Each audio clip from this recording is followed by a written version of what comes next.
Eu vou falar com vocês as 5 principais estratégias e contar, elaborar sobre elas para você conseguir começar a botar em prática e fazer aí, conseguir executar este pensamento em inglês. Uma coisa que vocês precisam entender é o seguinte: a gente não pensa, na verdade, quando a gente pensa em pensamento, em troca, neurotransmissores, isso não acontece em língua nenhuma. Então, quando a gente tem a questão do pensamento, a gente tá com tudo bagunçado, né? Vem uma palavra, aí vem uma cena, é tudo muito confuso. Agora, quando você pensa em organizar o seu raciocínio, você só é capaz de fazer isso num código de linguagem que você conhece. Por coincidência, já que você tá aqui, isso acontece no português. A gente tá na escala da evolução há quantos milhões de anos? Quando que surgiu a primeira língua do mundo? Foi muito depois. O pensamento já existia.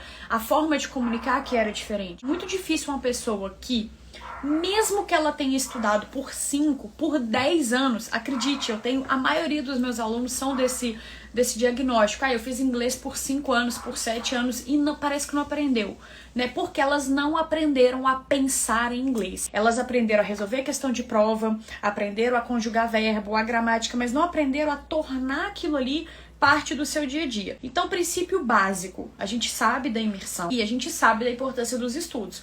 O melhor dos mundos é a união dos dois. Você trazendo o inglês para o seu dia a dia, para ele fazer parte do que você faz, mas também aquela parte que você senta e estuda. Em conjunto com esses dois, tem a questão do pensar em inglês. Você só pensa em português porque basicamente é a única forma que você sabe pensar. O objetivo de hoje é você querendo pelo menos começar a se livrar de cruzar essa ponte do português, porque isso é extremamente cansativo, além do que você perde muito sentido, a gente perde significado. Você busca e corresponde à sua língua, à medida que você aprofunda o seu conhecimento no seu inglês, menos você precisa cruzar essa ponte, porque alguns conceitos já foram expressados e já estão internalizados na sua cabeça. Então, você vai pensar mais facilmente quanto mais contato você tiver. Esse é o único caminho, tá, gente? Não tem nada que eu possa te falar que vai substituir essa questão de ter muito contato. Porque, eu não quero que você confunda que ter muito contato vai ser o suficiente para fazer você ter este repertório para começar a pensar em inglês. Por que não é suficiente? Porque isso precisa ser um ciclo ativo. Senão seria muito simples você ligar uma rádio em russo e ouvir meia hora todos os dias. Quer dizer que você vai ouvir russo e vai pensar em russo? Não. Tem a questão de ativação, que é o que eu falo com vocês, de ciclo do aprendizado, do input, do processing, output, tudo que eu já venho falando aqui há muito tempo. Gente, tá bizarra a situação do som aqui hoje, mas vamos lá.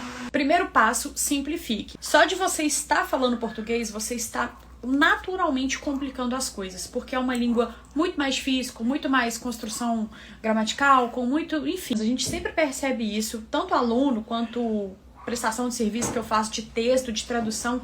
Quando você pega um texto no português, o original, e você pega o mesmo, ainda que traduzido, sem revisão, Google Tradutor, você vai ver que o texto em inglês ele é mais curto. Por que ele é menor?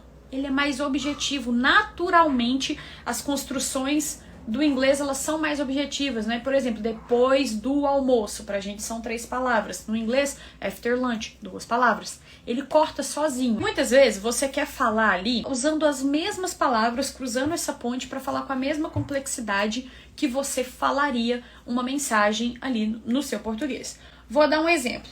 Como que você falaria a seguinte frase? Nossa, eu estou muito cansado de verdade, não consigo, é por isso que eu não quero sair de casa hoje. Não é para traduzir, tá? Eu quero a ideia. Olha o exemplo que eu tenho aqui. As a matter of fact, I'm absolutely tired. Actually, that's the reason why I don't really wanna go to the movies tonight. I don't really wanna go to the movies tonight. Qual que é a forma de você falar essa frase usando menos palavras e o vocabulário mais simples possível? I don't wanna go out because I'm so tired. I'm so tired, so I don't wanna go out. Também estaria certo, porém ficariam so e so, né? Então você vai manipulando essas variáveiszinhas na sua frase, mas de forma a deixá-la o mais simples possível. Aí, se você repete padrão simples, quanto mais repertório você tem, mais fácil montar as suas frases, os seus textos, porque você armazena aquilo com mais facilidade. Você escuta aquilo com mais facilidade e você reproduz aquilo também com mais facilidade. Então, simplificar é a chave. Nessas horas, conteúdo de criança é maravilhoso, porque elas são super simples. Elas não têm nem idade, nem conteúdo para ficar complicando muito a vida. Vamos pro passo 2, que é, eu vou entrar aqui no nome feio, depois eu vou explicar, né, que é a técnica shadowing.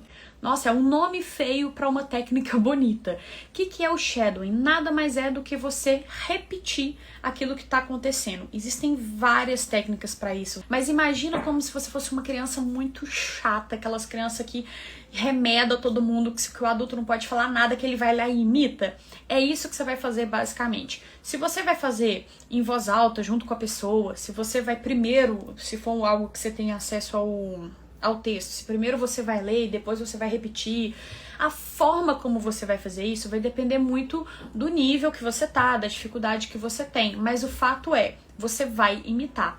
Isso é muito importante, porque é uma forma muito potente de ativação, porque você recebeu aquela informação, tá processando e tá jogando ela para fora, você faz o seu ciclo aí rodar, e pode ser áudio, pode ser vídeo, pode ser o que for. Se você tiver acesso ao texto, vai facilitar muito. Mas eu, por exemplo, pratico isso muito com podcast. Hoje eu tô num nível que eu consigo ir falando junto com o cara. Ele vai falando, parece que eu já ouvi aquilo antes. E eu vou reproduzindo junto com ele em voz baixinha, tá? Se for uma voz muito alta, você atropela, né? Você nunca ouviu, você não consegue passar na frente. Mas é possível você fazer isso. Mas eu quero passar aqui um passo a passo de como que você pode fazer isso, mas esse aqui é meio que geral, assim, todo mundo consegue fazer. E não é o meu preferido, tá? Igual eu tô falando, mas no módulo Speaking você tem como fazer o shadowing para nível básico, intermediário e avançado. A primeira coisa, você vai ouvir o áudio uma vez, seja o podcast, seja o vídeo, você vai ouvir tudo. E de preferência um áudio mais fácil.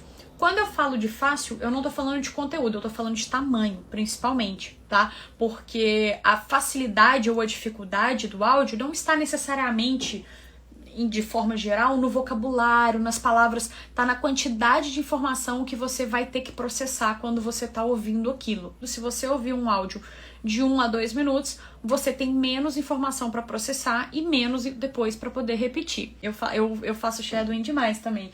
Fico na academia com o fone de ouvido, ouvindo os podcasts e fazendo shadowing. Segundo passo, você vai ouvir e agora você vai ler a transcrição. Se não tiver a transcrição, a legenda, tá? Se for um vídeo no YouTube, apesar que você consegue pegar a transcrição em vídeos no YouTube, mas você ativa a legenda e agora você tem acesso ao que você está ouvindo e ao que você está lendo.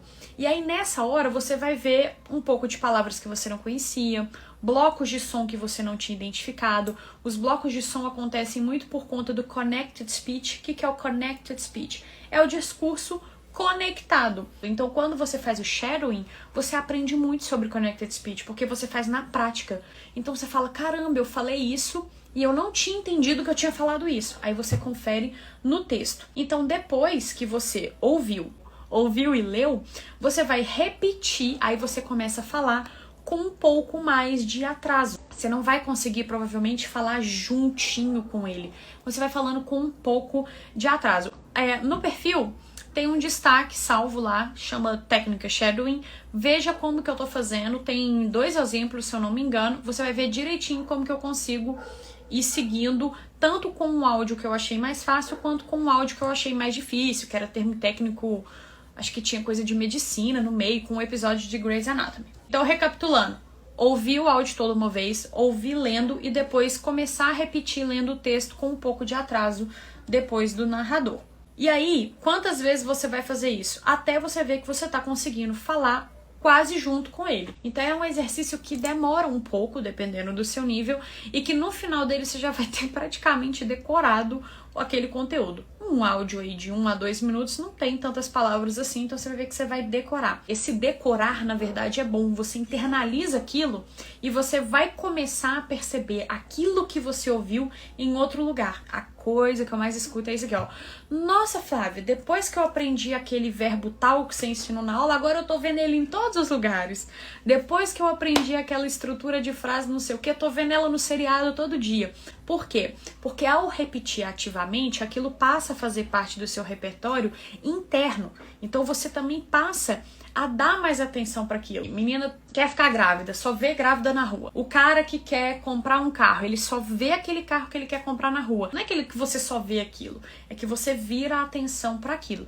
Então é uma técnica simples que vai otimizar muito, mas muito seu resultado, tanto em termos de prática quanto em termos de ativação. E, gente, eu sei que não é fácil ficar fazendo shadowing, é difícil, mas é treino, tá? Não é curso, não sou eu, não é nada. É você pegar e treinar com o conteúdo que você quiser, de graça no YouTube. É prática, não tem como eu fazer isso pra você, tem que ser você. Isso aqui, ó, a maneira correta de aprender uma língua, que inclusive é o método aqui que a gente baseia no Gringlês, é muita escuta, tentativas de repetição correta, muitos erros e finalmente resultados reais. Então você vai errar muito, você vai ficar meio chateado, mas é isso mesmo, faz parte, tá? Terceiro passo, cuidado com as traduções literais, né? Igual eu falei aqui na introdução, a gente fica muito atravessando a ponte do inglês pro português e vai lá no as a matter of fact, I'm feeling really tired and that's the reason why I'm not feeling like going out tonight. I don't wanna go out because I'm tired.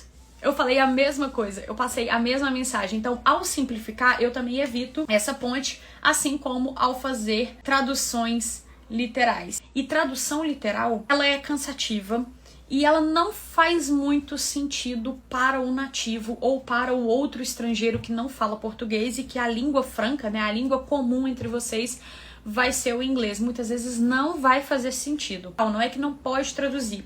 A tradução é uma ótima ferramenta, principalmente para quem já está mais avançado. Aí você deu um branco ali, você entra, olha no Google rapidinho, beleza, você relembra, porque aquilo já foi um input seu um dia, já faz parte do seu repertório, você só teve dificuldade de buscar, tá? Então, tranquilo. Pessoas que têm o inglês mais avançado, eu acho muito mais tranquilo de você mexer com tradução do que quem está aprendendo. Porque quem está aprendendo tem que passar pela fase da associação com outro vocabulário. Se eu tô aprendendo e eu não posso traduzir, quais serão as minhas referências? Aí a gente entra aqui pro passo 4, que é usar as suas memórias, tanto visual quanto sensorial. Vou dar um exemplo. O que é isso aqui? É uma garrafa rosa. Aí, se eu for traduzir, eu coloco pink bottle. Beleza, não está errado. Só que aí, na hora que eu vou aprender isso daqui, eu vou usar uma memória visual. Então, eu vou, por exemplo, desenhar uma garrafinha rosa. Ou eu vou botar uma foto da garrafinha rosa. Isso aí é camadas de significado. O que são as camadas de significado? São os diferentes camadas que você vai gerar sentido para aquilo que você tá vendo. Por exemplo, beleza, garrafa rosa, eu sei o que é. Agora eu tô pegando nela, se eu tiver de olho fechado, eu consigo identificar que é uma garrafa? Consigo. Isso é um tipo de memória. Se eu cheirar, tem cheiro? Não. Então, né, se tiver cheiro de alguma coisa, eu vou assustar, porque garrafa não tem cheiro.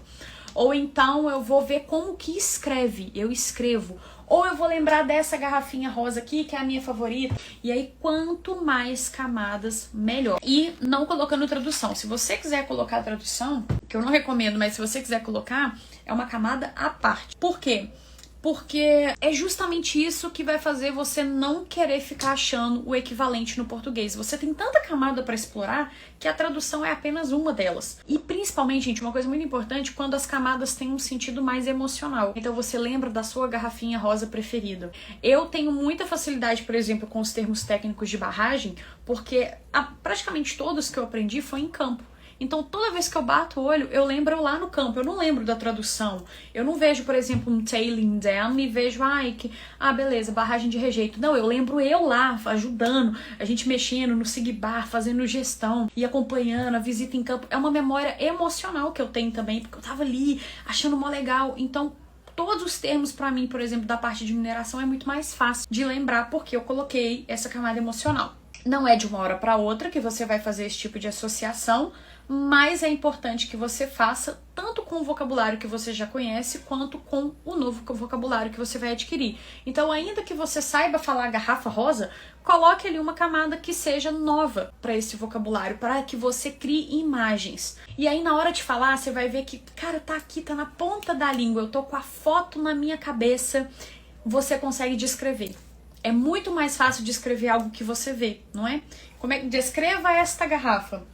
Você vai me falar do tamanho, da cor, da textura, da qualidade. Agora, se você tiver apenas o escrito, e isso for o que você está acessando visualmente, você não consegue explorar muito, você não consegue descrever. Então, quando falta vocabulário, é normal, tá, gente? Pessoas fluentes, falta vocabulário. Eu esqueço vocabulário direto, porque inglês é a minha segunda língua, não é a minha língua mãe. Então eu esqueço até no português. E aí, qual que é a técnica? Descrever o que você tá querendo dizer. Porque aí você continua ali no inglês, você não passa pro português. Ah, esqueci. Não, continua no Mode English e fica nele.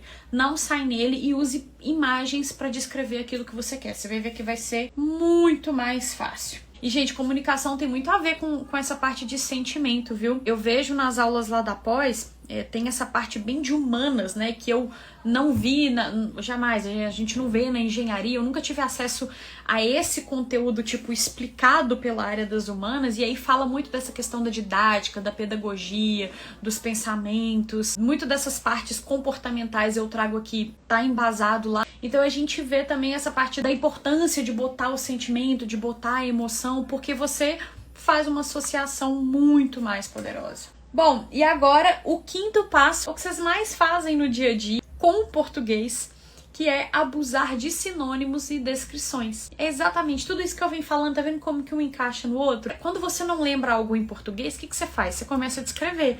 Não, aquele lugar ali que aconteceu tal coisa, que o fulano foi, que é perto de não sei onde. Então você vai começar a descrever usando também as ferramentas que você tem para te dar insumo para isso. Tem várias ferramentas, mas eu separei 3 aqui. A primeira delas, mais importante, que é o Thesaurus. Thesaurus é um dicionário de sinônimos, é muito completinho, ele é maravilhoso, porque ele te mostra em qual categoria você vai usar aquela palavra. Ele vai falando ali as categorias e você vê qual que mais encaixa. E aí você olhar o Thesaurus até como uma atividade extra, olha no Thesaurus, palavra do dia, vai lá e entra no Word of the Day, que você vai ver, nossa, é muito bom, aprende muito vocabulário. Agora, não vou ficar aqui recomendando vocês aprenderem vocabulários isolados. Sempre busque a frase para você ver aquilo com contexto, porque aí a gente também tem a questão das collocations, que são as palavras que andam junto com mais frequência. Então, primeira ferramenta aqui para o nosso passo 5, entrar no Thesaurus, que é o nosso dicionário de sinônimos, e o segundo, na verdade, são 2 dicionários, tá? Que é o primeiro, que eu amo, eu acho que eu uso ele todos os dias há muitos anos, que é o Cambridge Dictionary. O Cambridge é perfeito, gente, pra tudo. Você consegue ver a questão de regra gramatical, substantivo contável e incontável. Você consegue ver pronúncia, transcrição fonética, exemplos, a categoria que ele tá inclusa, qual que é o sentido. Aí tem a parte do Smart Vocabulary, que é você entrando ali e vendo, por exemplo, se eu digitar carbon, ele vai me falar, aqui ó, olha todos esses termos que estão relacionados com carbon. Aí ele começa a me falar de mudanças climáticas e de ciclo do carbono. E você vai entrando e é um mundo, mas um mundo de conteúdo técnico escondido ali simplesmente se você fizer uma busca de um termo qualquer. E a terceira ferramenta é o aplicativo Merriam-Webster, que na verdade é o dicionário, né, do Merriam-Webster, mas como aplicativo ele é o meu favorito, tá? Então você não precisa ter vários dicionários, conheça vários e passe a usar aquele que faz mais sentido para você, que você se adapte. E o aplicativo, eu gostei dele também, a forma como ele funciona no celular, os joguinhos que ele tem, de palavras do dia, de jogos de memória, de quizzes. Então tem muita coisa legal ali para você ir trabalhando e ir aprendendo esses sinônimos e aprendendo essas descrições. Recapitulando, quais são os 5 passos? Simplificar ao máximo, virar uma criança chata que imita tudo que tá ouvindo, cuidado com traduções literais. 4. Usar as memórias visual e sensorial, principalmente aderindo às camadas de significado aos termos que você usa, para aumentar a velocidade com que você vai buscar essas palavras na sua cabeça. E passo 5, abusar dos sinônimos e das descrições. E recapitulando a ideia que eu trouxe aqui na introdução, é libertador você entender que você não pensa em língua nenhuma, que esse código de linguagem é uma estratégia do seu cérebro para trazer as informações que você quer, e que se você tiver repertório na língua na target language, né, na língua que você está querendo aprender, com certeza você vai conseguir passar a pegar esse repertório de forma mais rápida. E com isso você vai ver que você está pensando em inglês. Então, não tem como, não tem outro jeito. É isso que eu tô falando com você, de aumentar o seu contato, imersão, mais estudo. Até quando, Flávia? Pra sempre. tem linha de chegada não. Sinto dizer que se você parar, você vem estudando há 10 anos da forma correta, não só resolvendo questão de gramática. Você usa todas as estratégias possíveis para poder estar no seu ambiente imersivo. Aí fica aí 6 meses sem mexer para você ver o que acontece. Você não consegue falar um what's your name na hora que você volta, porque você perde, tá?